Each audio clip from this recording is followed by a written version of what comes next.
Y'all ready? Yeah. Let's go. Come on. Tiger Rag Radio is on the air. Let's crank this thing up. We're statewide, breaking down the latest happenings with LSU athletics. This is us. Hear from the coaches, Put together a defense that puts us in a position to win the SEC. the players, Having fun and we working, baby. That's it, baby. the recruits, Show some passion and some heart. and those who cover the Fighting Tigers of LSU and the All SEC. those things are going to be there, which are important. It's 2 hours of nonstop LSU What talk. a privilege. I mean, you get to represent LSU. Tiger Rag Radio is brought to you by Cummins. Cummins creates power solutions that the world depends on. Helm Paint and Decorating. The paint experts of Louisiana. Louisiana Beef Industry Council. Max Home. And the East Baton Rouge Parish Library.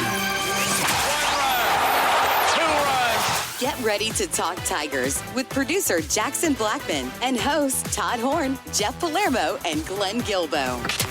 There's players that are better people than they are players. This is Tiger Rag Radio, live from Super Chevy Dealers Studio. Hey, and good afternoon. It's a hot Tuesday, July day here in Baton Rouge. This is Todd Horne, the executive editor of TigerRag.com and Tiger Rag Magazine. We're here at the Super Chevy Dealers Studio in Baton Rouge, and Jeff Palermo nor Glenn Guibeau are with me today, although that's kind of not true because Guibeau will be joining us at around 6:30, and then again at 7:30. He's in Atlanta covering SEC Media Days. Jeff Palermo could not be with us this evening, but I have Andrew Greenstein, the assistant news director of the Louisiana Radio Network, and he's been very excited, I guess, to join and talk about it. I have been waiting 11 months for this opportunity. Yeah, absolutely. And you know, I have one goal tonight, Todd. You know what that is? What's your one goal? Not to make a fool out of myself.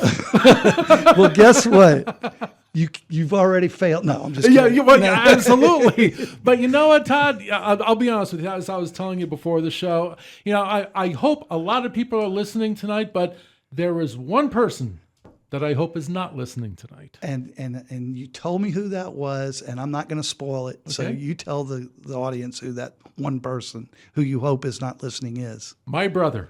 And that is because my brother happened to have played major college football back in the 1990s for a school that does not go by the name of Louisiana State University. And he would be very upset right now if he heard you talking about LSU because he played in the 1990s. He played for the University of Maryland. And as such, you know, my family, you know, we are a University of Maryland family. And if he ever heard me talk up LSU Tigers athletics, he would kill me. We'll try to make sure. Never mind the fact that I actually get paid for this. That's beside the point, right? Well, but I should point out that, you know, while we're on that topic, while we're getting into, you know, the meat of the program, that, you know, just for statistical purposes, Maryland and LSU have played in football 3 times. All in the 1950s. Yeah, and we're going to talk about that in just a second. Okay. All right. Because what I want to do first is we'll set this up here. Yeah, we want to set up. First of all, your brother's not going to be listening to us because even though we're statewide, if he's not in Louisiana or the fringes of Mississippi, he's not going to hear us. Well, he could be listening online, though. He could be. So I didn't even think about that because you can listen to us, like you said, online at TigerRag.com. Correct. But tonight we are going to have Chris Lowe, the senior college football writer at ESPN.com. He is also in Atlanta at SEC Media Days. He's the guy, if you didn't know this, and I'm not sure if you did or not, but he broke the story when Nick Saban was retiring. He's the guy, he had the story first. He broke the story. And so when we get him on in probably about 10 minutes, a little bit less than 10 minutes, I want to talk to him about a couple things that are going on at SEC Media Days involving rumors around Nick Saban. So we'll talk about that. Is it possible that he could get back into coaching? That's what we're going to find out. We're going to talk a little bit with Chris about that, among other things. But yeah, that's the rumor. I guess his Airbnb business is not working out that well. I think his businesses are doing pretty well. Yeah, but the Airbnb commercial is funny. But he has a number of businesses. He owns car dealerships. He's, of course, he's got his ESPN gig. And he's got a number of investments, and I wouldn't be surprised if he owns major stock in Airbnb, and that may be why he's doing it. Actually, it's a Vrbo commercial, but that the whole point of that is that's what separates Vrbo from others. Right. That you don't have to share the house with the host. That you don't have to share the pool with him, watch him mowing the lawn and all that. Watch the commercial. It's hilarious. Well, that's what we're going to talk with Chris. I'll watch the commercial. We'll get some lowdown on Nick Saban, as well as everything else that's going on at SEC Media Days. We also, Jackson's loaded up, our producer, with a ton of clips from the SEC Media Days. You and I are going to break some of those down. We may talk with Glenn later about some of those. And then at 7 o'clock, we're supposed to have Kendall Rogers, who's with D1Baseball.com. And, of course, we want to talk about the Major League Baseball draft, which LSU had 9 players off their roster. The national championship, LSU Tigers had 9 players off their roster drafted. Now, if I'm not mistaken, and for those who might not know, getting drafted, being selected in the draft, doesn't necessarily mean that they're leaving the program. That's a good point. But if you're in the top 10 rounds, okay, which most of in fact, all 9 of the LSU ones were, if I'm not mistaken, at least most of them, of the LSU players were, then you're pretty much set because you've already negotiated your contract with them. Sure. After the 10th round, it's a crapshoot because then it's all hands off. The valuations are different, and that's where you could turn around and come back. Now, technically, like Ethan Fry, who LSU wanted back, has another year of eligibility, of course, here at LSU. There was some talk that he could have improved his stock greatly by coming back and being more than just a designated hitter. Jay Johnson had been on the show several times and talked about how he would welcome Ethan Fry back with open arms, and he felt like he could be the best player in college baseball next year. And he would improve his stock by playing in the field, either at first base or in the outfield. But apparently the Astros thought differently and drafted him inside the first 5 rounds, and we'll talk more about that later. Sure. I guess what I'm wondering is, if you come back to LSU, is there any risk involved for the player? Do you lose that draft position, and could you actually fall to a later round if you actually have to re-enter the draft? Well, that if a person is drafted this year and then decides to bypass, not sign their contract and come back to college, whether that would be. It's not going to. Ethan Fry is not going to do that. But if Ethan Fry were to do that, for an example, then the next year the draft would have to start all over. Gotcha. Those rights are just gone. You start over from square one. And that's actually one of the reasons why getting drafted in the top 10 is more solid, because the team actually loses that money whether you sign or not. So they want to make sure that you're going to sign if they draft you. Interesting. So they really negotiated everything ahead of time. After the 10th round, the money goes back into the pot, so to speak. So we're going to have Kendall Rogers talk about the impact on the LSU baseball team of the draft, talk about the Major League Baseball draft in general. LSU, like I said, had 9 players drafted off their current roster, but they have some players coming back. Chris Stanfield's coming back. Zach Cowan, the pitcher. Chris Stanfield, of course, was a center fielder. Zach Cowan will be a senior next year. He was one of the top relievers. He's coming back. LSU had 8 players out of the high school ranks, the signees, that were drafted, and some of those may have been after the 10th round. We'll get a lowdown from Kendall on that. Then we're going to turn around at 7:30 and talk back with Glenn again. Again, he's in Atlanta for SEC Media Days. And did you listen to any of the SEC Media Days? I listened to a little bit of them. Of course, we've been running a few of those during newscasts on the Louisiana Radio Network. So what's your takeaway about what's been the biggest news from the LSU perspective, Oh, well, if any? it sounds like, my biggest takeaway is that LSU is just a loaded team, and Garrett Nussmeier is one of the favorites, if not the odds-on favorite, to win the Heisman Trophy. It would be the latest in a long list of Heisman-winning quarterbacks after Joe Burrow and Jaden Daniels, and LSU could be in the running for another national championship. Yeah, so Brian Kelly, LSU coach Brian Kelly, led off the media days on Monday morning. He was after Greg Sankey, the SEC commissioner. Brian Kelly was the first coach to speak, and of course he got up there and did what Glenn Guibeau called filibustering. He just talked about all kinds of things. But to your point, everybody is really high on LSU. Kelly's making no bones about it that LSU has their best roster in his 4 years here. And, Garrett Nussmeier was one of the LSU players that was in Atlanta at the SEC Media Days, as well as Chris Hilton. Whit Weeks was the other. And we've got clips from all of them. Mm-hmm. We'll go over some of those at some point.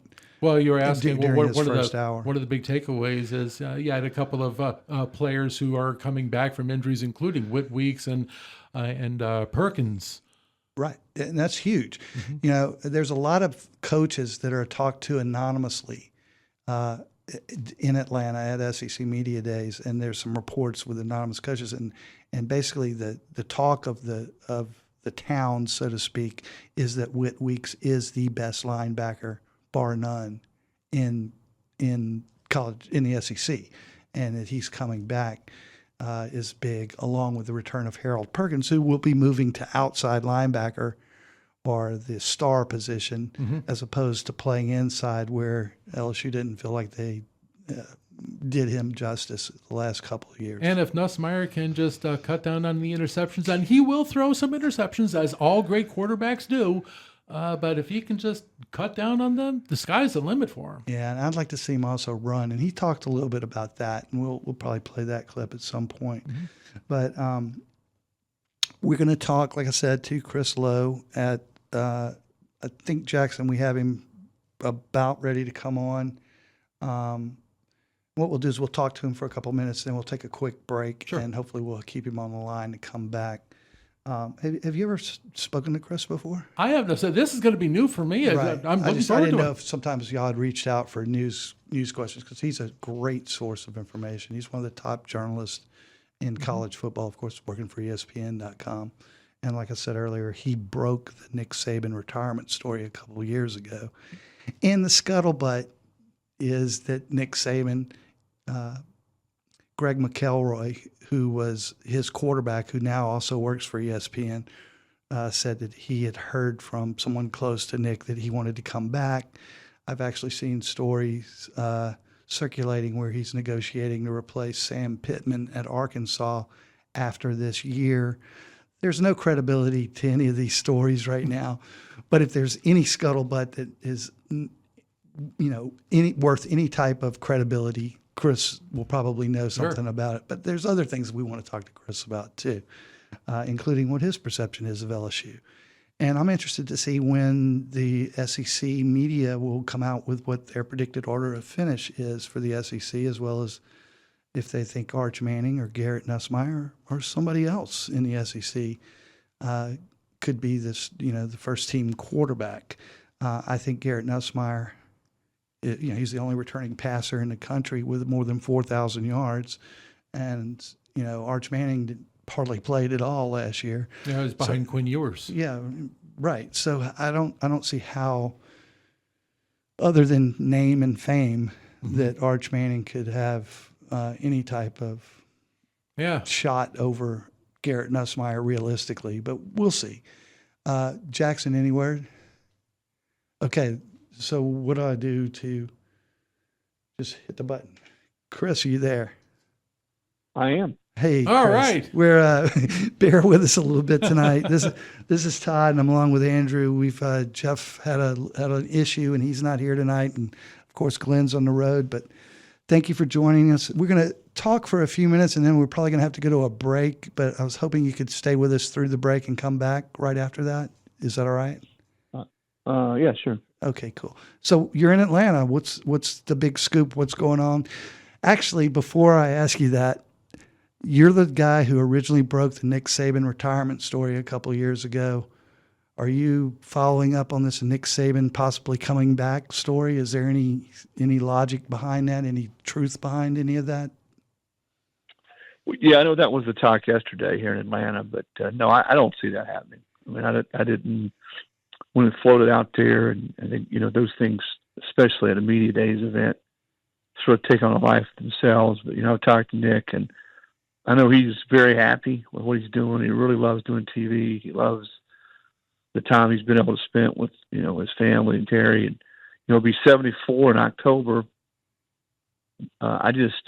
You never say never about anything in life, right? But I don't see it happening based on everybody I've talked to. I think he is not considering coming back and coaching. Okay, so we're going to talk a little bit more about that whenever we get back from the break, Chris, and then we'll go on to other things with that you've seen at media days that you want to talk about specifically. But we'll be right back right after this here on Tiger Rag Radio. Welcome to the Chevy Lightning Round. Guess the clues to win. First team, you're up. Powerful, commanding, unstoppable. Silverado. Adventurous, fun, techie. Trailblazer. Stylish, nimble. Trax. Innovative, electric. Blazer EV. Lightning Round champions. You've guessed all the right Chevy clues. Wherever the year takes you, explore it together in the Chevy of your choice. See your Super Chevy dealers today. And we're back with Tiger Rag Radio, live from Super Chevy Dealers Studio. Okay, we're back here in the Super Chevy Dealers Studio in Baton Rouge, Louisiana. This is Todd Horne along with Andrew Greenstein. And we've got Chris Lowe on the phone, Max Home Hotline. Chris, we were just talking right before the break. Thanks for staying with us. No credibility. You don't think it's going to happen with Saban, but Andrew's got a quick question for you about that. Yeah, because I was reading that Greg McElroy, one of his one of Nick Saban's former players, was saying that not this season, but next season, that he could be coming back. We don't know if it will be college or the NFL. We don't know if it's going to be a head coach or maybe in some other capacity. That he could be coming back to football, but you don't think that there are any legs to this story? No, I saw Greg today. I really don't want to speak for Greg. I mean, I think he was on a radio show and the subject came up, and he said, he talked to people that felt like Nick was, competitive and wouldn't rule it out. I don't know if it was, him absolutely writing a story that said he would come. You know how these things sometimes take on a life of themselves. But no, I mean, I could just tell you what I know, and I don't think it's going to happen. I don't think he's coming back to coaching.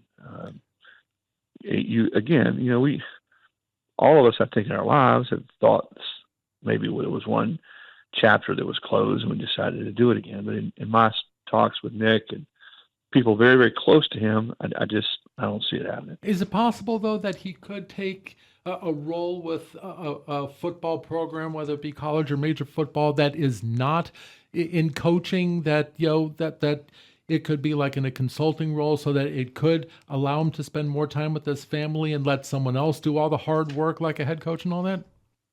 No, I don't think so. I mean, listen, if he's involved, it's going to be his show. I don't see him. Right. Now people ask me all the time, or have, if there's ever such a position as a commissioner of college football, I could see him potentially being interested in something like that. I know he's very interested, and certainly it's a near and dear to his heart to try to help get college football sort of out of the chaos that we've experienced over the last few years. And if he can help, I think he certainly would be interested in doing that. Would he ever consent to being the quote-unquote commissioner?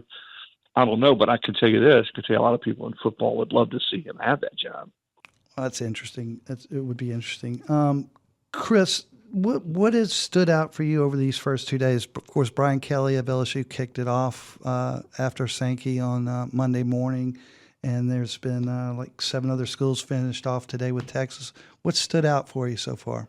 I would say that I think the league, in talking to coaches that have come through here so far, probably has the kind of balance that it hasn't had in a while. Very similar to last year. I don't know that there's one team that's head and shoulders or two teams that was head and shoulders above everybody else. I mean, you guys go back to from 2016 to 2022, it was Alabama or Georgia Alabama. And of course, LSU in 19 was head and shoulders above everybody. But other than those sort of usual suspects during that period, there were some upsets. There was a pretty wide, I felt like, and I think a lot of people that are in this league and have been around, there was a pretty wide gap between those couple of teams and everybody else. I don't think that's the case anymore. I think there's a lot of schools that can beat up on each other. I mean, we saw that a little bit last year. I think we'll see that a little bit again this year. I think Auburn's going to be better. I do believe that LSU will be better. I know Brian Kelly feels like it's the best roster he's had. Georgia's not going away. Texas is not going away. I think Tennessee, even though they lost Alabama, is still going to be very good. South Carolina has some of the best young talent in the league. And, and there's a lot of other schools that I don't think you could just discount, like an Ole Miss, like a Florida. So I think you will see schools pop up and win games that maybe we don't expect them to win. And maybe they're not going to win the SEC, but they factor into the race. Well, all right, Chris, are you going to be there tomorrow and the next day, or are you heading out soon, or what's going on? No, I'll be here. I'll be here through the whole event. All right. Well, I wish we had more time with you. I'd love to talk to you a little bit more, but we're strapped. I appreciate you as always, and enjoy your days in Atlanta, and talk to you soon. I will. Thank you guys take care. All right. Bye-bye. All right. It's Todd Horne here, along with Andrew Greenstein, and we'll be back right after this break.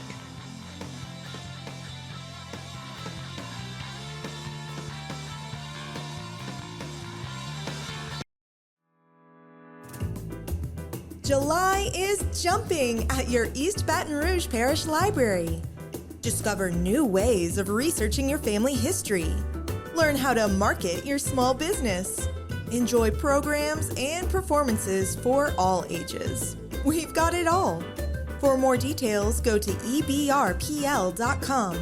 That's ebrpl.com.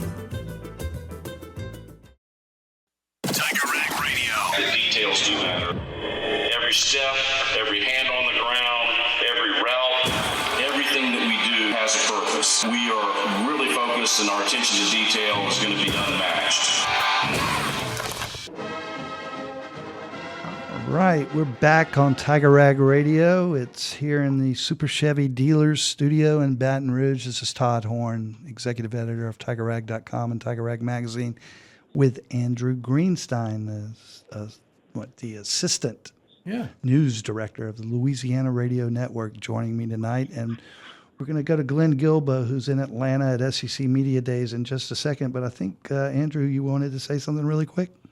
Did I? I don't know. You looked like you did. I could have been wrong. All right, let's go ahead and see. Glenn's available, right, Jackson?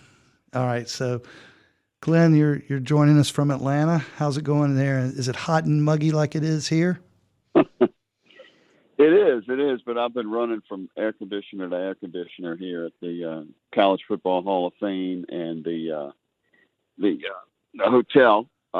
So been staying comfortable, but it's been an eventful list of press conferences once again. Yeah, as always. So you've been posting a ton of stories up on TigerRag.com, which I appreciate, and I'm sure your hundreds of thousands of readers that come to TigerRag.com every week or every month appreciate. But what's been the big news there? I know Kelly started things out with his typical illustrious pontification about how great this season's going to be and how wonderful the roster is and how this is a great defense. And so I guess LSU's going to win a national championship is what I'm gathering from it.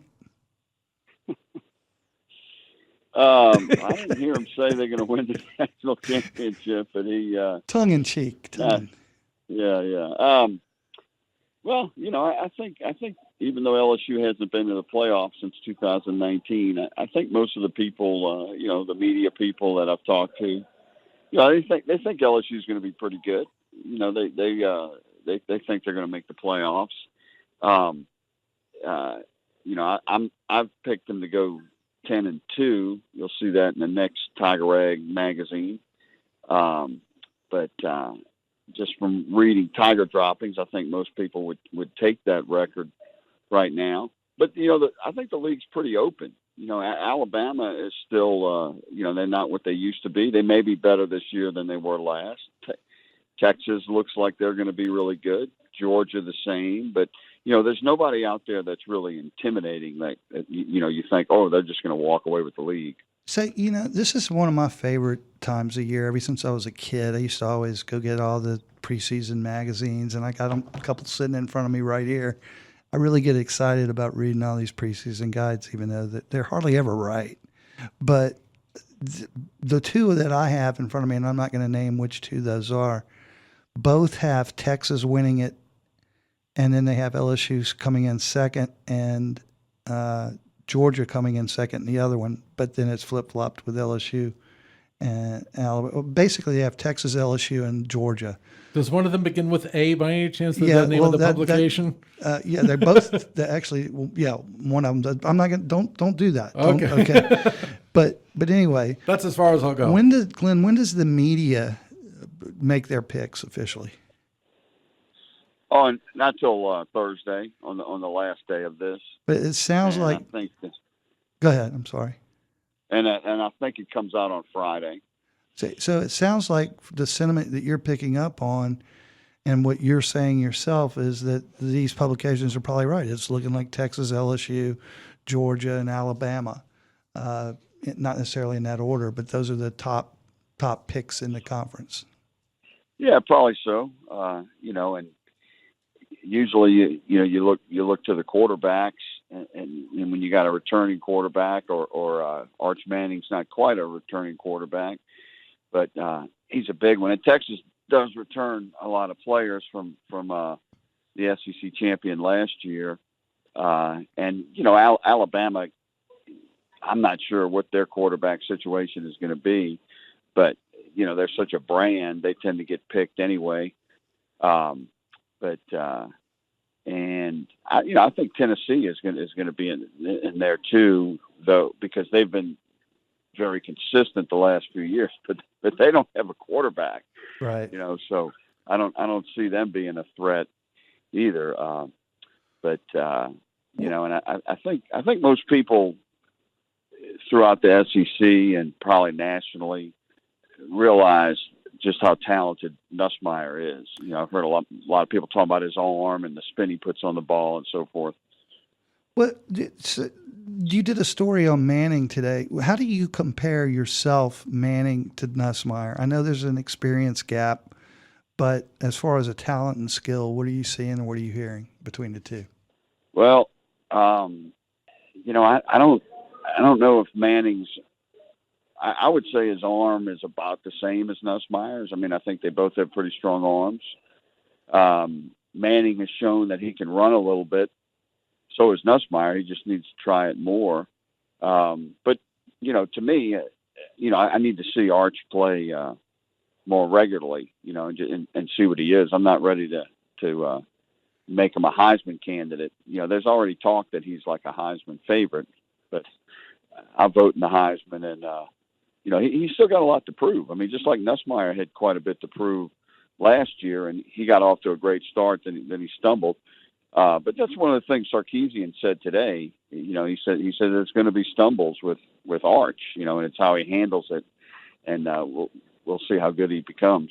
Glenn, you said at the outset that you have LSU going 10-2 this season. Do you actually have it broken down as to which two games you think that LSU is going to stumble in this season? Yeah, there'll be I'll have each game. I'll have about a paragraph on each game in the next magazine. But I have them losing the opener to Clemson, and I have them losing to Alabama. Okay. But that would mean 10-2, and I think they'd probably get into the playoffs with 10-2. I mean, that's a good record on its own, and like if with one of the losses to Clemson, those are both good losses. Do you think that's enough? That's how you get in the playoffs. If you're going to lose, they got to be good losses. But do you think that that's enough to get them into the SEC championship game? Well, Well, I don't know. The SEC championship game is meaningless. I think it'll be enough to get them into the playoffs. Okay. So it's interesting because we're going to talk a little bit about how Kelly. We're going to actually play when we come back from this first break in just a minute. We're going to play a cut of Kelly talking about the Clemson game when he was there at SEC Media Days, and he's putting a lot of emphasis on this game. Does it surprise you the amount of emphasis that Kelly's putting on it? And again, we're going to play the clip when we come back from break, and you can talk about it again then if you want to. But it just surprises me that he's talking so much about this game. No, it doesn't surprise me. I mean, I've seen other teams do that. I remember LSU did that when they opened with Oregon in 2011. But that was mainly because they had never played an offense quite like that in years. But no, I mean, when you've lost 3 straight, he's got to do something different. So no, that doesn't surprise me. But at the same time, if you put so much emphasis on it, couldn't it be fragile for the psyche and mindset of your team, especially when you got so many new players coming in? I mean, I don't know. I'm just trying to play devil's advocate a little bit. No, I don't agree with that, because if you put a lot of emphasis on it and you lose, but you play well, that's still going to help them down the road. And whether you put emphasis on it or not, I think you're going to forget about it the next week anyway.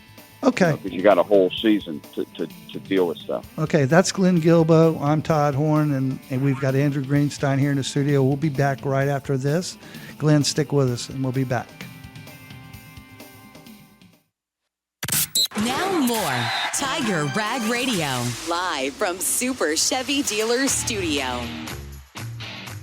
We've also been 0-3 in openers at LSU under my watch, and we needed to do some things differently this year, and that is embrace this opener, and embracing it in a manner that this is a big game, and it's a tangible goal for our football team to want to be 1-0. It's not, let's warm it up into the season. We want to be ready for this football game. And so we're doing everything in our power to give our players the opportunity for that success. LSU head football coach Brian Kelly yesterday at the SEC Media Days talking about the importance of the season opener at Clemson. Of course, Glenn, as you said, Brian Kelly is 0-3 in his first 3 season openers at LSU. That's 2 losses to Florida State and a very disappointing loss last year to USC. Why couldn't they have played Florida State last season in the opener? That would have turned out very different for LSU. Yeah, well, it's luck of the time. But Jackson, Glenn, are you still there? Yes. Okay. Jackson, go ahead and play Whit Weeks talking about the Clemson game too. Weeks on the Clemson game. And then, Glenn, I want you to comment on these. Those are the games that you live for. That's why I play football, is to play in environments like that, play against teams like that. And my motto is, in order to be the best, you got to beat the best. So we're going to go out there week 1 against Clemson, and that's what you want. You want to go play a good team. You don't want to lollygag into the season. You want to go get into a fist fight the first week. Lots of importance being put on this one, Glenn. Yeah, but I think, I don't know why LSU is scheduling games like this with a 12-team playoff. I mean, it was important when it was a 2-team playoff and a 4-team playoff, because you needed that game to help you get into the playoff. If you had a loss or 2, that would help your schedule. That's when LSU beat Virginia Tech in 2007. That really helped them get into the playoffs, because they had 2 losses that year, and they still got in. Other teams didn't have quite the strength of schedule, but with the 12-team playoff, you don't need it. So why? I don't know why they're doing it. So and they seem to, like Weeks said in that tape. I realize he's just sort of parroting what the mindset of the narrative is in a lot of ways, but it really sounds like they get off on that. Georgia, to your point, is starting out with basically 2 Division I AA teams, or like Murray State and Peavy State or something like that, something I've never even heard of. So they're going to be able to get warmed up and at least know what. That's the way to do it. I think that's the way to do it, particularly now. And you never know what kind of team you have going to quite have when you're making your schedule in advance. But now they are making schedules sometimes just a year or two in advance, and really for an offensive line starting 4 new players, they're playing one of the best front sevens in the country. That's not a great way to start a season. Now. The best time to lose is the first game because you got all year to make up for it in the polls and on the field. And it's not a conference loss, right? It's not. But you're talking about the psyche. If they give up like 5 sacks and lose by 3 touchdowns, I think the psyche will recover, but the offensive line psyche might be damaged for a little while. But then they have a lighter schedule to kind of get themselves back together before they start playing good teams again. So what do you see as the biggest? I mean, I know we've talked about it a million times, so I'm just kind of like an attorney asking a question. He already knows what the answer is going to be. But for Andrew, for the listeners, for Jackson, who do you think, or what do you think is LSU's biggest liability right now, position group wise? Yeah, I think it's the offensive line because they lost 4 starters, and those guys they've played a little bit. The line they're going with started against Baylor and did pretty well, but Baylor's not as good as Clemson. And then they got in some portal players that I think may be backups. Some of them, maybe one of them may start, maybe not, but they seem to have the players there. But that's the biggest part of the question about this season, because they also have to develop a running game that will help against teams with good pass rushes and allow Nussmeier not to have to be the guy who does it all every game. That was the issue last year because with better linemen, they didn't develop a running game. So I got a clip here from Kelly talking about the offensive line, and let's just listen to that. It's only about 20 seconds. Kelly on the offensive line. We've got some younger players that are going to step up that started in the bowl game, and we'll see how that plays. But I'm bullish on our offensive line. I think we're going to be able to produce the kind of things necessary to be a championship team. So he says he's confident in that offensive line, even though, like you said, Glenn, 4 of them will be starting in effect for their first game at Clemson, a team ranked in probably the top 5 in the preseason, and rabid fans just like in Tiger Stadium in Baton Rouge. It's not going to be easy for them. And also, one of the things, I don't know if it was Coach Kelly or someone else who has said that he was getting them ready ever since their freshman year, knowing that they were going to lose 4 of their top offensive linemen at the same time. Right. Including Will Campbell. Yeah, those guys got a decent amount of experience for non-starters. But, we'll see. We'll see quick. All right. I guess we got to take another break here, and we'll be right back. Glenn, hang on with us if you can through the break, and we'll be back right after this here on Tiger Rag Radio. You should call that radio station and let him have it. Good idea. 1-800-673-5555. I want to be under the bright lights. I want to be on the Broadway stage. Tiger Rag Radio is on now. Okay, welcome back to Tiger Rag Radio here in the Super Chevy Dealers Studio in Baton Rouge. Todd Horne along with Andrew Greenstein. And we've got Glenn Guibeau on the phone. We're going to keep talking with Glenn for a few minutes, and we're going to go into our 7 o'clock break. And at the start of the second hour, we're going to bring in Kendall Rogers of D1 Baseball. So, Glenn, let's talk a little baseball right now for the next couple of minutes before we do that. LSU was hit hard by the Major League Baseball draft, losing 9 of their players from their roster and 8 players who had signed with LSU out of high school. But today, they made up some ground. They've actually signed 3 transfer portal players in the last 8 hours or so. Yeah, including one a couple of hours ago, Oregon State infielder Trent Carraway, along with others, including Zach York and right-handed pitcher Dax Dath, and I hope I said his name right, and I doubt that I did. Daxdath from Angelo State, one of the top pitchers in Division II. He had 15 appearances, 13 starts, 2.99 ERA, 98 strikeouts, and 72 in a third innings pitched. Yeah, it's kind of weird, D2, but I imagine Jay and Nate must see something in him. But those other two guys, Glenn, they're power bats, and that's kind of filling a void in this roster.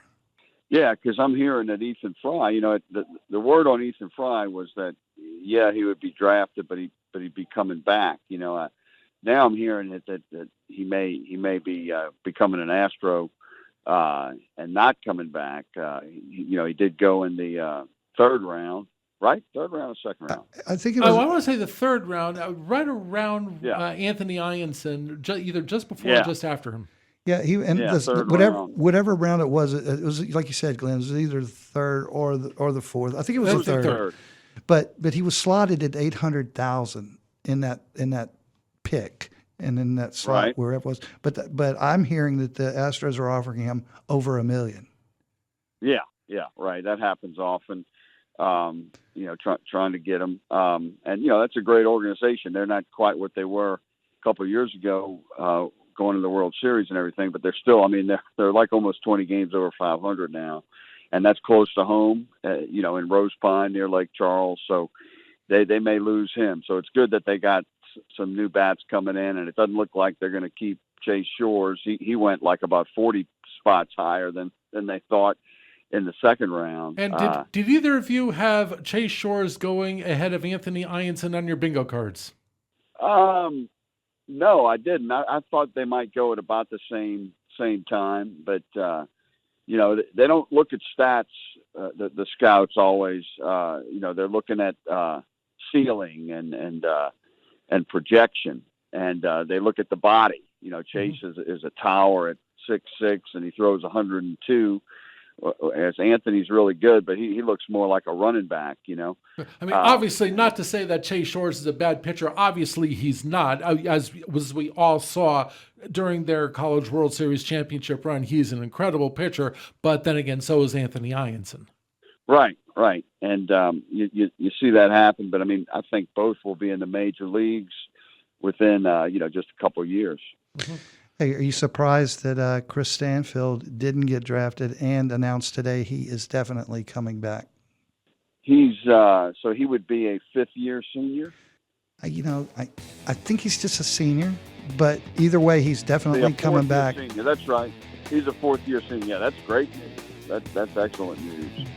So their outfield's fully loaded now. And Ashton Larson, by the way, announced he's going to Texas. Wow, that's great for him. He must have got some money and maybe a guarantee that he'd have a good shot at starting. Though I think with Ethan leaving, I think he might have started at LSU too. Yeah. Well, Glenn, hey, we'll catch up with you in about 30 minutes. We'll be back here on Tiger Rag Radio at 7 o'clock-ish or so for our second hour with Kendall Rogers of D1Baseball.com. Stay with us. Y'all ready?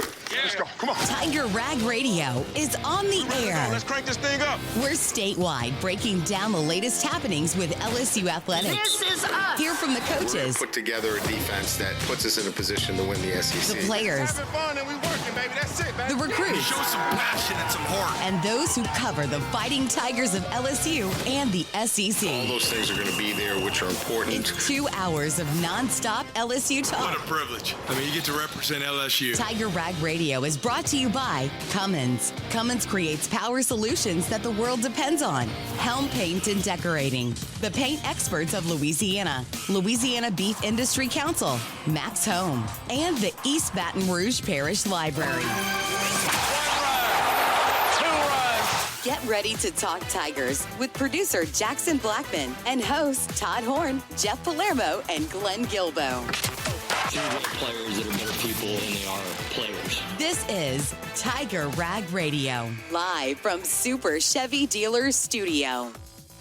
And welcome back. This is Todd Horne. Welcome back to the second hour of Tiger Rag Radio, and we're going to go ahead and jump right to it. We've got Kendall Rogers of D1 Baseball on the line to talk about the Major League Baseball draft and maybe we can ask him how Paul Skeens did to start the All-Star game.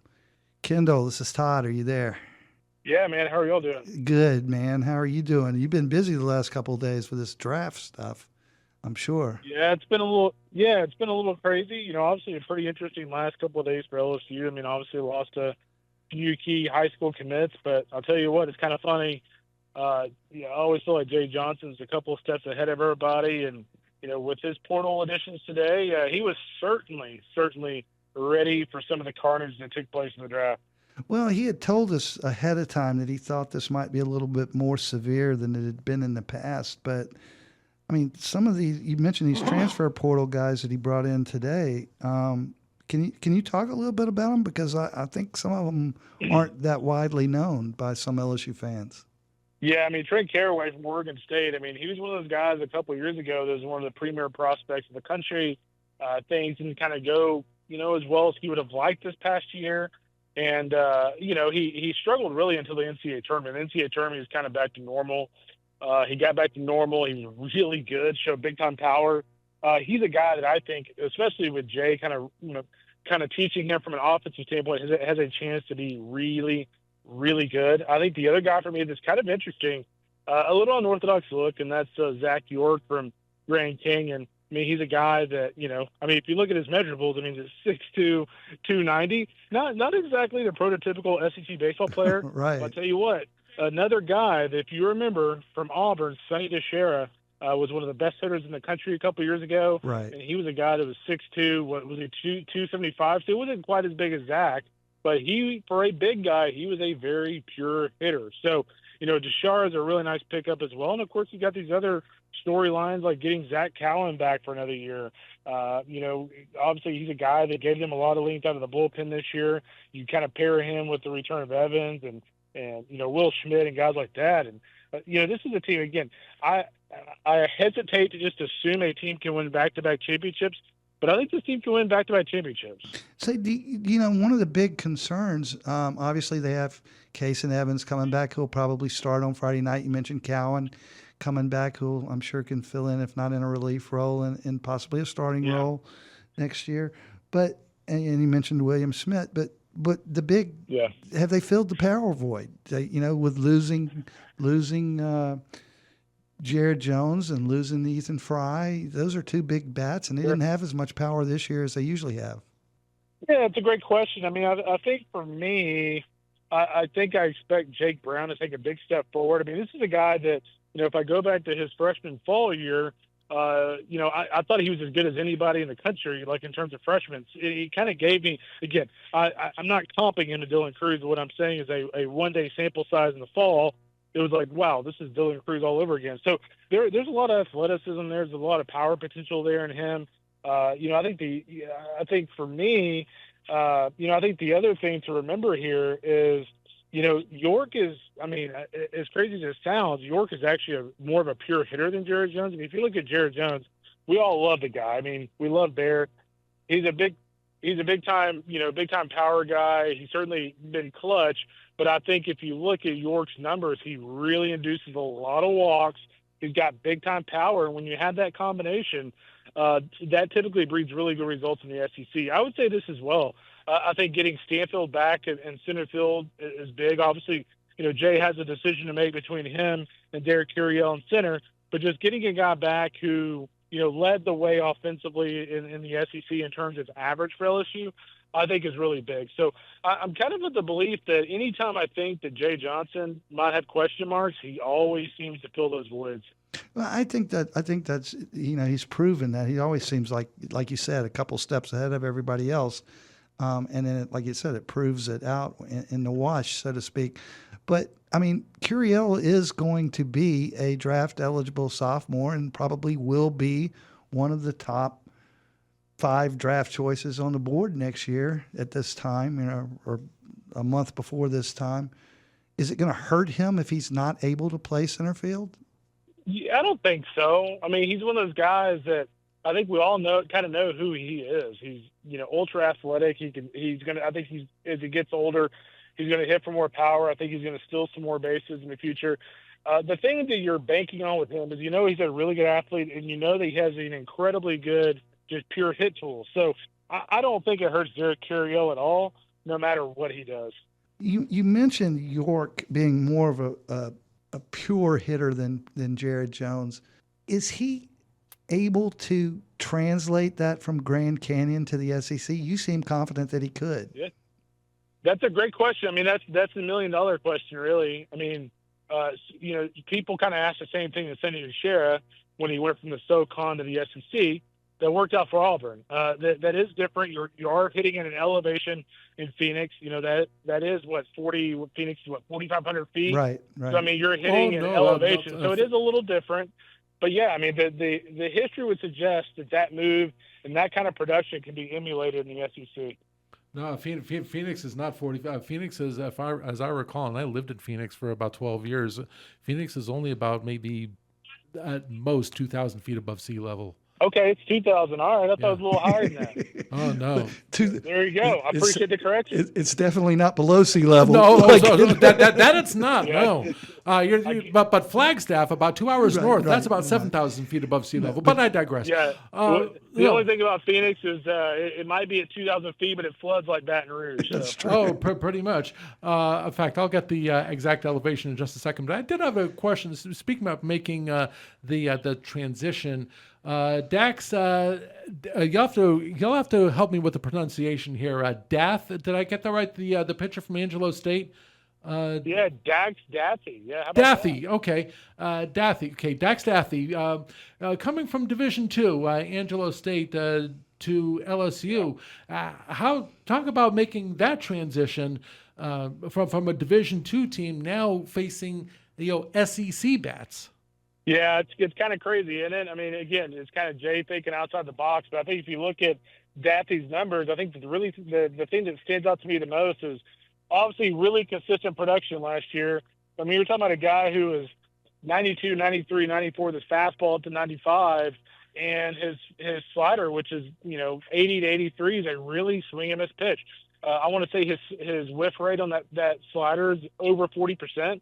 That's really good. So, I'm kind of interested to see how that goes. Probably even more so than Zach York. I'm interested to see that, if Daffy can make a really quick transition to become a big-time arm for LSU, or is he kind of a Justin Lohr kind of guy where, he's just going to eat an inning or two here and there, and that's kind of what he is. By the way, for the record, the elevation of Phoenix, 1,086 feet above sea level. Oh, really? Okay. Yep. All right. That's still way up there. So much for it is. Much for being called the high desert. Compared to Louisiana, everything is up way there. Up there. That's right. Kendall, how did LSU fare in the SEC compared to the other SEC teams in the draft? I mean, no, I thought they fared well. I mean, if you look across this league, there's some teams like LSU, like Tennessee, like A&M who certainly lost some key recruits from the high school ranks, but you have to look a lot deeper than that. I mean, I think Tennessee fared well from the transfer portal. I think if you look at LSU and the guys they got back, that Stanfield, Cal, and guys like the Paz kid, who, by the way, the right-handed pitcher, who scouts tell me they think he's an immediate high-impact guy on the bump. I think LSU came out okay, and the other teams for me that kind of stand out. I would probably look at Texas. Texas. Rigo Riojas, Max Grubbs, and Luke Harrison. All three weekend guys for them on the mound. They're all back. They opted out of the draft. So Texas looks like a really, really solid team early on paper. You're talking about Texas. They picked up Ashton Larson today. How about that? Is that a big pickup for Texas? For that LSU fans, if you kind of look at my Twitter feed, a lot of LSU fans don't love that, and it's not because of Texas. It's just they thought that he had a lot of potential, and I agree. I mean, there's not really a spot for him right now, especially with Stanfield coming back. But I mean, when you look at just his ability, that when he's played, the limited time that he's played, he's looked pretty good. So I actually think Ashton Larson could flourish somewhere where he can actually play every day. I do think it's a nice pickup. I don't know if it's some game-breaking and game-changing pickup, but I do like the pickup for sure. Kendall, when you started out the segment, you started talking about, how LSU's recruits were somewhat cannibalized. what's left standing, and how strong is that, and how many of those players could have immediate impact on this roster? Yeah, I mean, I think the biggest one for me would be the Marcos Paz kid from the right side. I mean, I was just talking to a scout earlier today about him who thought he had a chance to kind of be, what Kason Evans was last year for LSU. And I'll tell you what, if he can even be a fraction of what Kason Evans was for LSU last year, that's a big win. Because I think if you look at this pitching staff, if you look at the return of, Cowan, you look at the return of Evans, I think Will Schmidt's going to take a big step forward. I mean, the sky's the limit for these guys right now. Can you see William Schmidt taking the same type of leap or step forward from his freshman season to his sophomore season that Cade did? Absolutely could. Yeah, I mean, it's premium stuff. I mean, you watch him in the bullpen, you watch him warm up, and you're going, man, that is what it's supposed to look like. But, he has just kind of struggled. He has this – I wouldn't even say he's struggled. He's just been a little inconsistent, which some freshmen you see, they're really good from day one. They don't deviate from that. Or they, just have severe peaks and valleys. That's kind of what William was last year. There's just a lot of peaks and valleys. So I think there's going to be a lot more peaks and a lot less valleys this season. Have you started breaking down what you think the infield and outfield – the position players may look like next year for LSU specifically? Obviously, the outfield we talked about, and it's pretty set with Brown, Stanfield, and Curiel. But what about the infield? Yeah, that's going to be really interesting. Obviously, they've got some nice pieces up the middle. But, yeah, I think the infield for me is the one part kind of going into the fall that I have my eye on. Obviously, I would expect York to be over at first base. But, up the middle, they'll be fine. And, again, I kind of feel like with Jay, there's always a little bit of a surprise, in the air in the fall. I agree. When are you guys going to start ranking and predicting your opponents? Don't you usually have one sometime in July? Yeah, so we've already done an early 8 for Omaha. I had LSU before the draft. I will have LSU after the draft. And then the fall, we'll have an LSU fall report. And then, we'll start ranking them from there, man. I'm very, very bullish on what this team can be next year. All right, Kendall Rogers, D1Baseball.com. Check it out. They've got all the best information on college baseball and what's happening with the draft. Kendall, we look forward to talking to you again soon. Thanks, man. You got it, guys. Thank you. All right. All right, we'll be right back after this commercial break here on Tiger Rag Radio. Welcome to the Chevy Lightning Round. Guess the clues to win. First team, you're up. Powerful, commanding, unstoppable. Silverado. Adventurous, fun, techie. Trailblazer. Stylish, nimble. Tracks. Innovative, electric. Blazer EV. Lightning Round champions. You've guessed all the right Chevy clues. Wherever the year takes you, explore it together in the Chevy of your choice. See your Super Chevy dealers today. Tiger Rag Radio is back on the air, live from Super Chevy Dealers Studio. All right, this is Todd Horne, TigerRag.com executive editor, Tiger Rag Magazine, and I'm with Andrew Greenstein, who is the assistant news director for the Louisiana Radio Network. He's pinch hitting for Jeff Palermo tonight and doing a great job, man. Thank you. Yeah, like I said at the outset, I had one goal, and that is not to embarrass myself. That's right, because you didn't want to embarrass yourself. Wait, is that how it went? You didn't want to embarrass yourself in front of one particular person? Well, no, because I said I didn't want to embarrass myself, and I for a different reason, I was hoping that there was just one person that was not listening. And that one person was your brother. My brother. Because, not because out of fear, out of embarrassing myself, but because I'm here talking about LSU sports. And for the record, I thoroughly enjoy watching LSU sports. That they have a wonderful athletic program. And I say this in all sincerity, Todd.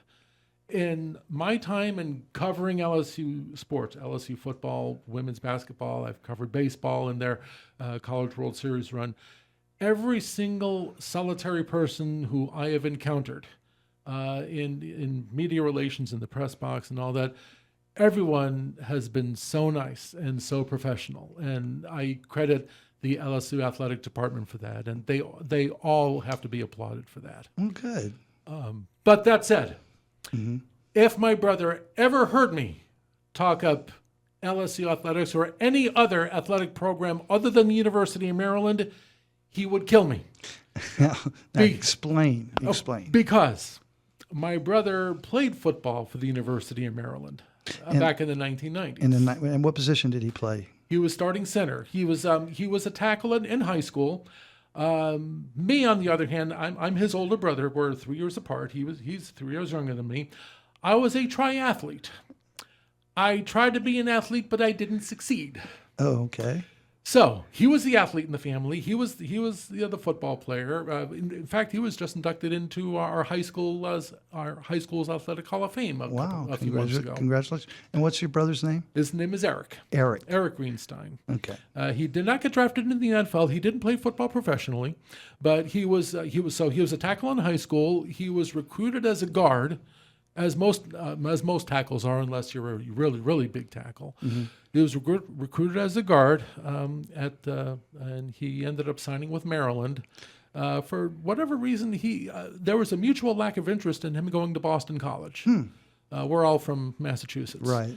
And after a couple of years, he redshirted his freshman year, saw very limited action in his redshirt freshman year, and a couple of games in his sophomore year, they converted him to center, and he started his last 3 years at center. So we were talking about your brother earlier. Yes. Whenever it was determined that you were going to pinch hit for Jeff tonight and do me the wonderful favor of being on the show, and you shared this story with me, and that led into a discussion about how the career record of Maryland versus LSU. Maryland and LSU. And I didn't know. And neither did I. I had to look it up. Right. And I can tell you that LSU and Maryland have played in football 3 times, and Maryland has won all 3 games. And I can tell you that my brother played a role in exactly 0 of those games. And the reason is he wasn't born yet. Well, not only that, but the last time that the 2 teams played each other on the field, our father was 7 years old. Okay. So they played each other 3 times on October 27th, 1951 here in Baton Rouge, in which Maryland won 27-0. On October 25th, 1952 in College Park, in which Maryland won 34-6. And the third and final time on October 5th, 1955, in which Maryland won 13-0. And I can tell you right now, between now and the time I retire, should Maryland and LSU ever face each other on the football field, I'm going on vacation. Because I don't want to be caught, between. I don't want to be conflicted. Okay, well, so just a little history lesson for you, Andrew. Yes, and I found it out. You told me about this earlier. That Maryland just happened to catch LSU at the right time in the early 50s. Correct, because this was before LSU went on their championship run. That's right. When Paul Dietzel came in and established LSU's football team, in 1958, LSU wins their first national championship. LSU goes undefeated through the next season in 1959 until they ran into late in the regular season at Knoxville, a Tennessee team, and they got a bad call. Billy Cannon, who went on to win the Heisman Trophy that year, actually crossed the goal line. You can see it on the film. But the call went against him at Neyland Stadium. And that's the only way you can watch it is on film. Right. And so LSU wound up losing that game and consequently the national championship, repeat national championship in 1959. LSU's Billy Cannon did win the first Heisman for LSU that year. Of course, we know that Joe Burrow came in with the second Heisman in 2019. And then Jaden Daniels won the school's third Heisman in 2023. And we're going to have Glenn Guibeau when we get back again. And we're going to talk more about Garrett Nussmeier and possibly LSU's 4th Heisman Trophy winner.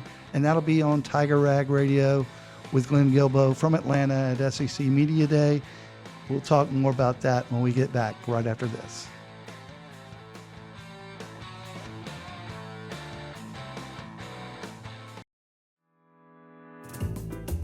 July is jumping at your East Baton Rouge Parish Library. Discover new ways of researching your family history. Learn how to market your small business. Enjoy programs and performances for all ages. We've got it all.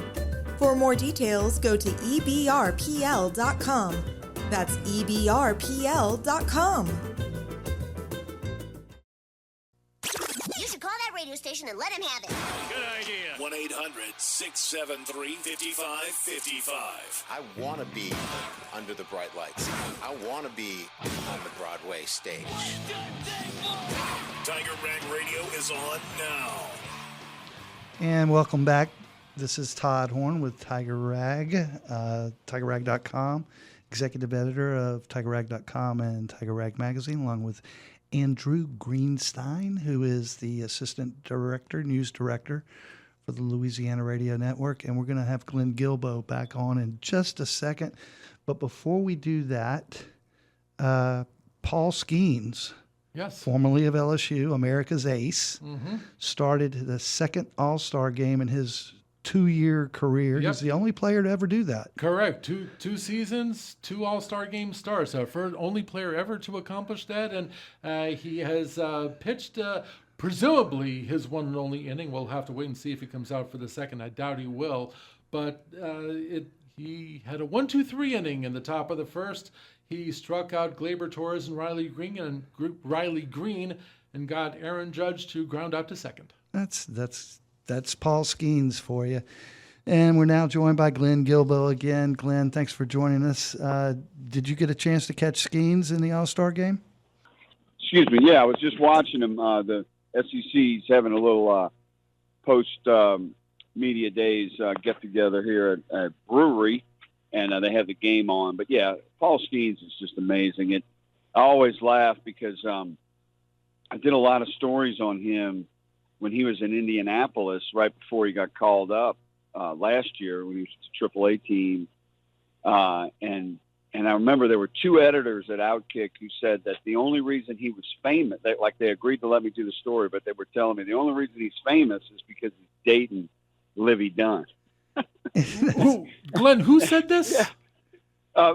2 of my editors at Outkick.com, which was a sports politics website under Fox News, where I worked for 3 years, and they wanted me to write about Livy Dunn all the time, which I did, and they had me include stuff about Livy whenever I wrote about Paul. But I think, in fact, I even did a story comparing Paul Skeens and Livy Dunn to Joe DiMaggio and Marilyn Monroe, because Marilyn Monroe once was talking about how she got swamped by fans one time at some event, and Marilyn said, God, Joe, could you imagine anything happening like that? And Joe said, yeah, every day. Yeah.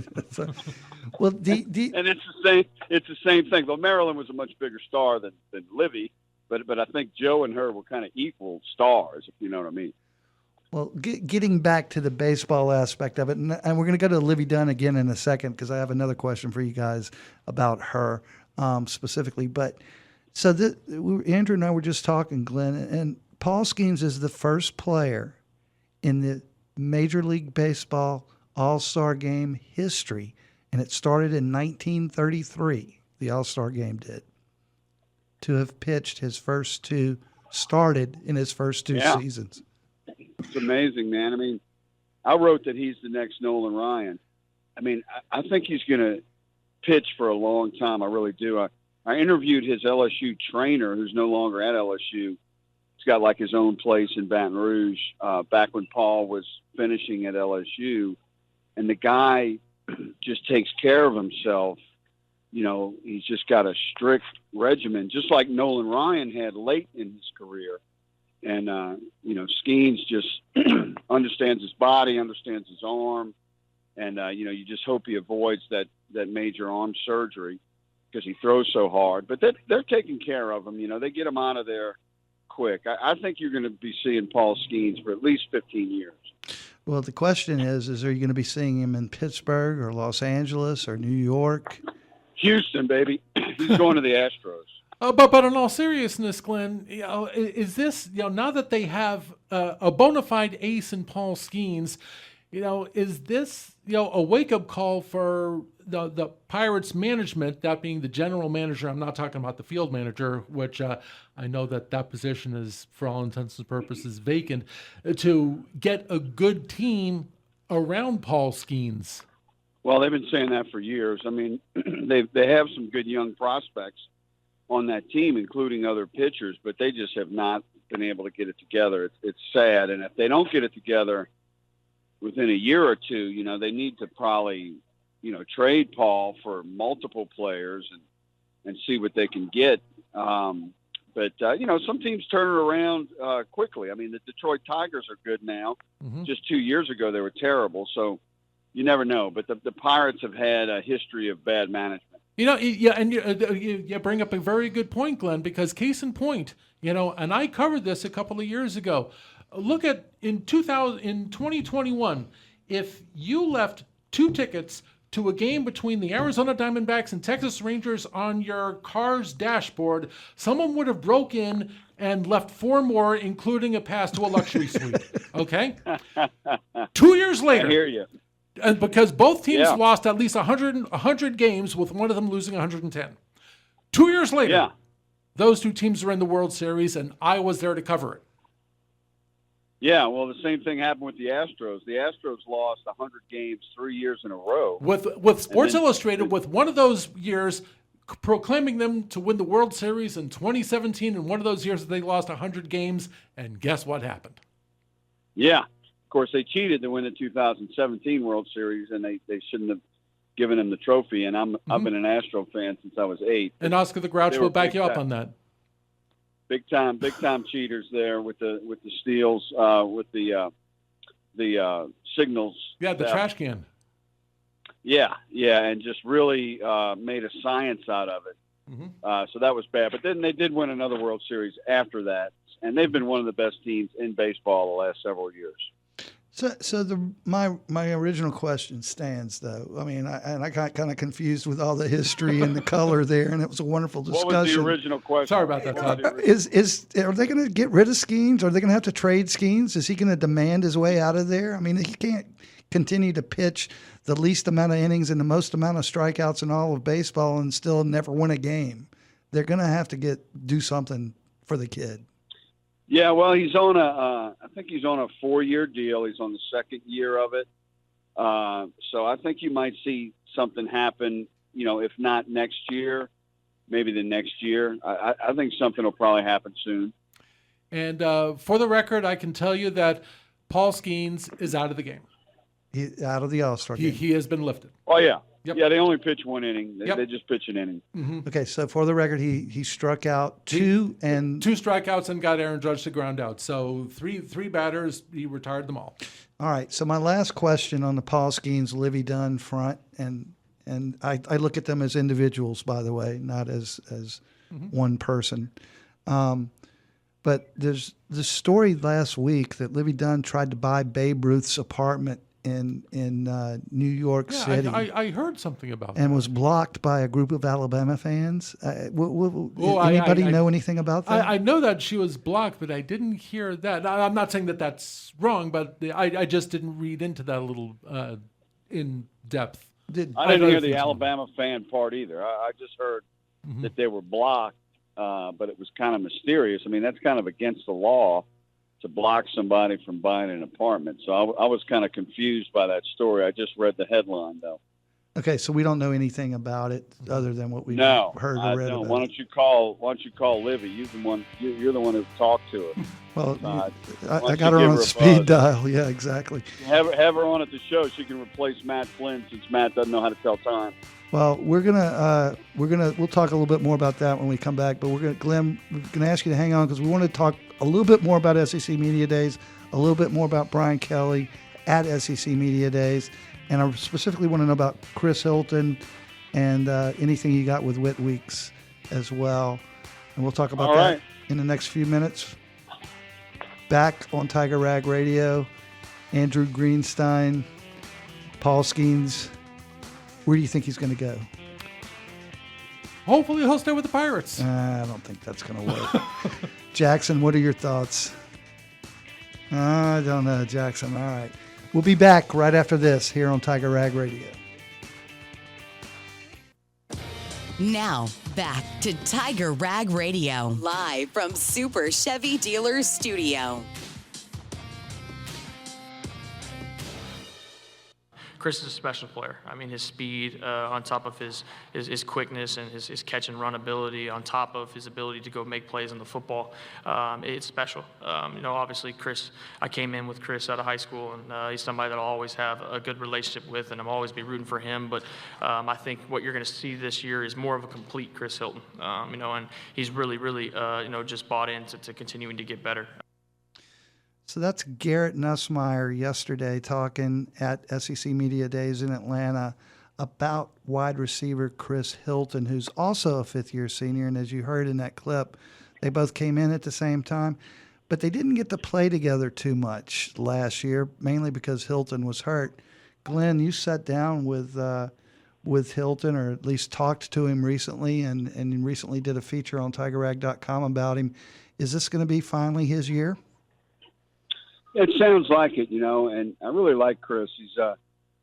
He's a man of few words, but he thinks about what he's going to say, and he's just a strong kid. And he had that run-in with Kelly, but yet, they got a decent relationship. And I think he's poised to have a really good year. He's had nagging injuries almost his whole career. And, one of his seasons he played 11 games. The other ones it was like single digits. So, and he really showed what he can do against Baylor and against Oklahoma last year. And he's got a great quarterback to work with. So, yeah, I think you'll see a good season out of him. It's kind of interesting to me. I mean, I remember last year talking with you specifically about Hilton and how important I thought he was to LSU's offense last year when he was injured, that if he could come back, he could help lift the top, so to speak, off that offense, or off the defenses for that offense. And in effect, that's what he did when he came back. But like you said, it took him until the end of the year to come back. What's the secret, or is there one, to him actually staying healthy for the first time in his career? And if he does, will he be able to have that same type of success on a sustained basis, even though LSU has so much talent on the offensive side of the ball at wide receiver this year? Well, a lot of avoiding injuries is luck, but he is a track guy, and those guys have so many muscles, and they're so tight, that sometimes they tend to get hurt more. But he doesn't really strike me as the typical track guy trying to be a receiver. So he says he thought he'd be playing basketball at this time. When he was in high school, he always thought he'd be a basketball star. But he goes over the middle well, and he can take a hit, and he's thicker than a lot of track guys. So, yeah, with a little good fortune, I think he'll have an injury-free season or two, in the pros. And he, if I'm not mistaken, I heard that he made a comment at SEC Media Days at the place he most wants to play. Oh, yeah. That's Ole Miss. Right. I didn't include that in my feature. But, apparently 2 years ago at Ole Miss in the 23 season, that great game that LSU lost, he dropped a touchdown or a big pass late. And he's been thinking about that ever since, and he can't wait to go back to Oxford and make up for it. That's what he was talking about. I think that was on the last possession, or one of LSU's last offensive possessions. Yeah, I think it was the last play of the game, if I'm not mistaken, that Jaden threw the ball up and Chris tried to catch it at the apex and then about 9 yards deep in the end zone and just dropped it. Right. Not an easy catch. What a great – Yeah. No, and what a great game that was. It was like a tennis match. But, he brought that up himself. He wasn't even asked about it, really. So that's strong on his mind. And, he feels like he owes LSU fans something. And he just wants to have an injury-free season. And he really knows Nussmeier well. Like you said, they came in at the same time, and they both had to wait their turn for different reasons. So, it could be a very good connection. And, oh, by the way, he's got Aaron Anderson, too, and several other good receivers. I think, Jackson, we have a clip for Hilton on Nuss. If we got that, I think it's about 20, 25 seconds. We could just play that real quick. He took a big step being a leader, like more of a vocal leader, leading, like not just leading the offense, but leading the whole team. And the sky's the limit for him. Like, he can do whatever he want to do as long as he continues to put the work in. So it sounds like Chris Hilton has sincerely a lot of confidence in Garrett Nussmeier. Do you feel like, Glenn, from talking to the rest of the team, that's true? They really have confidence in Garrett Nussmeier? Well, I think they had confidence in Garrett last year, really. I mean, even before he became the starter, he's a good leader, and good leaders got to do it on the field, and for the most part, he was really good on the field, except for a little patch there where he threw 5 interceptions over 2 weeks, Texas A&M and Alabama. But I think the team is, both sides of the ball are very confident in Garrett Nussmeier. All right, Andrew, that's Glenn Guibeau. He's on the road in Atlanta, and he should be headed back here tonight, according to his wife. So we're expecting to see him here in the office tomorrow. All right. Safe travels. All right, guys. Have a good one. Enjoyed it. You too, Glenn. That's, again, Glenn Guibeau, headed back from Atlanta and SEC Media Days. We'll be right back for the closing segment here on TigerRag.com. Tiger Rag Radio at TigerRag.com. Yes. How you doing? This is Snoop Dogg. Tiger Rag Radio. Ladies and gentlemen, boys and girls, you are tuned in. Talk LSU sports, interviews, opinions, and your calls around the Tiger Nation. Baton Rouge was a life for me, home of the LSU Tigers. Now more Tiger Rag Radio. We love to score and get highlights and championships and play to win. Tiger Rag Radio. All right, we're back. This is Tiger Rag Radio with Todd, Horne, and Andrew Greenstein here at the Super Chevy Studios in Baton Rouge. And it's pretty much a wrap for the night there, Yeah. Andrew. We had Chris Lowe on in hour number 1, and then we've had a couple bouts and sessions with Glenn Guibeau, who's also in Atlanta for the SEC Media Days. And, of course, we had Kendall Rogers talking about the Major League Baseball draft and how he thinks LSU is just coming out like roses. Yeah, and of course, LSU, they're always going to recruit well. Winning their 8th national championship, that's what's going to happen. And, of course, speaking of LSU baseball, Paul Skeens, dominant on the mound, faced 3 batters in the first inning and retired them all, 2 on strikeouts, and got Aaron Judge to ground out. Of course, he's been lifted for Clayton Kershaw. Yeah, well, they always, like you said, pitch only 1 inning in the All-Star game.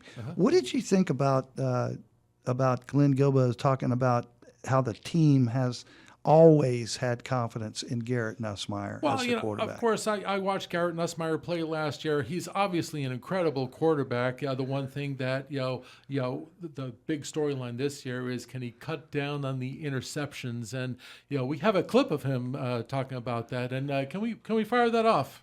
There's no hiding from the turnovers, and I think it's more of an understanding of, the way I am as a player, as an anticipation passer. There's going to be some interceptions. The ones that I need to eliminate are the ones that don't need to happen. The ones where I'm trying to do too much. The ones where I'm trying to make a play when I don't need to. I'll tell you, Todd, it's easy for people like you and me to watch the game either from the press box or on television and say, Garrett, you shouldn't have made that pass. What were you doing throwing that? It's easy for us, but it's a lot different when you're on the field and you have to make a decision just like that. Well, see, my contention all last year with Garrett was that he had a strong arm. He was an accurate passer, but he was making bad decisions with the ball because he did not want to run. He also has a clip talking here about I've really bought into trying to change my body makeup and being able to be more durable, to be able to run, to be able to make plays with my feet as well. And I think, there are times last year where I may have made a mistake that if I would have just put my head down and gone and got back to the line of scrimmage or went and ran for 3 yards and slid, it would have been a different outcome. That's, to me, the biggest difference. I think he deserves the team's confidence. I think, there's been 2 other quarterbacks at LSU in recent history, and we've mentioned them all the time, Joe Burrow and Jaden Daniels, both in their 5th year, both in their 2nd year as a starter at LSU, made tremendous strides. If Garrett Nussmeier truly exercises better judgment in his decision and is willing to tuck the ball and run when he needs to, like he's saying in that clip, in his second year as a starter, his fifth year, senior year at LSU, he's going to have great production this year. And to continue on that, look at Joe Burrow, won the Heisman, fifth year, second year as a starter. Jaden Daniels, fifth year, second year as a starter, won the Heisman. When they both went to the NFL, Joe Burrow went to the Super Bowl. Jaden Daniels took his team to the NFC Championship game. Who knows what Garrett Nussmeier can do with whatever team he goes to in the NFL. Maybe he'll be the New Orleans Saints for all we know. The number one pick of the New Orleans Saints? Who knows? We'll see. Thank you, Jackson Blackman, our producer. Andrew, for pinch hitting for Jeff. I really appreciate it. Maybe we'll have to designate hit you every once in a while now. Who knows? This is Todd Horne. We'll see you next week.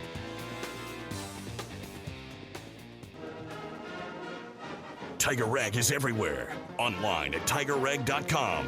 Like us on Facebook at Facebook.com/TigerRag Magazine. Or follow us on Twitter at Tiger_Rag.